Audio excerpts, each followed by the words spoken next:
Do you listen to the punditry? Do you around your games? Is it something you pay attention to? Sometimes, yeah, of course. Sometimes. Sometimes when I see a game and after a post-match, I listen what they say, yeah. Because obviously they can be quite controversial with what they say. It's a job they do, it's normal. If it's boring, so if they say obvious things, people will not pay attention. But normally I quite agree what they say. I'm not joking. I'm quite agree what the pundits say about the game interpretation, and so it's not a big problem for me. I would say. So I can be agree, I can be disagree, but my job is here, the job is there. It's fine. So it's not.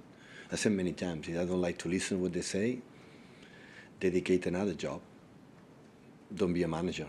So manager get paid for many reasons. One of them is accept what the people say in the good moments and the bad moments, because most of the times they say always good things. In the last years, always they said the good things about the team. So when you lose, they say the bad things about the team. But happen here and everywhere. So it's not a big problem. Hi, Pep. Kyle Walker hasn't started a game since the Manchester derby. He's having quite a difficult season, would you say? Yeah, maybe he's not playing the minutes like playing in the past. Yeah, try to, Rico's playing really well, and of course the central defenders, and Josko's playing, and I decided for that. There's sort of talk of possible move to Saudi Arabia again, but you don't want to lose players this month, though, do you? Really, if possible. I don't know. Hi, Pep. Thank you, Richard. Ladies first. After the West Ham win, you sort of said that part of the problem was too quick a build-up. Do you remember? You need to do like millions of passes. Do you remember saying this? Yeah, you need to slow down your build-up. No, the build-up was quicker. I like to drop the opponent quicker than do his lob, but after be slower. So a question related to that is, would you ever consider playing De Bruyne as like the number 6, the Rodri position? I know he's a very good attacking midfielder because of his brain. Cannot play that. Oh, really? Is he not good enough technically to sort of... Yeah, but consistent defensively is not good enough. Is that a surprise? Such a good footballer. You'd think I'm 9 years with him. I know his attributes better than anyone else.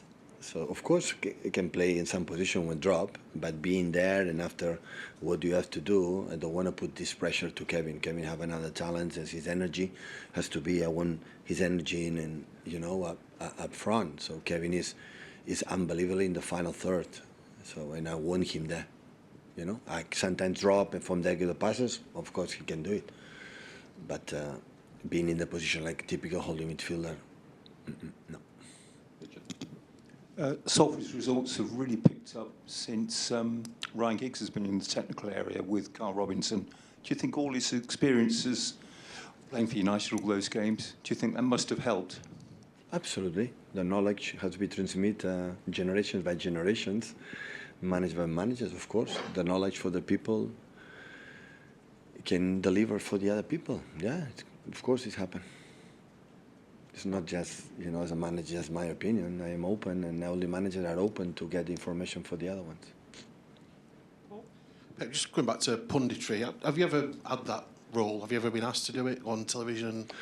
I've been busy. In between? I've been busy as a manager, so still have a job. So maybe when a job is going to have, I don't think so. I'm going to do that. I'm so, I would say, cautious or concerned to don't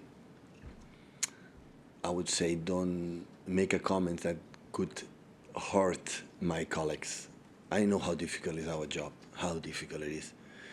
And I don't want to pretend being sitting there with it's happened there, because it's so unpredictable and many things happen. I don't want to.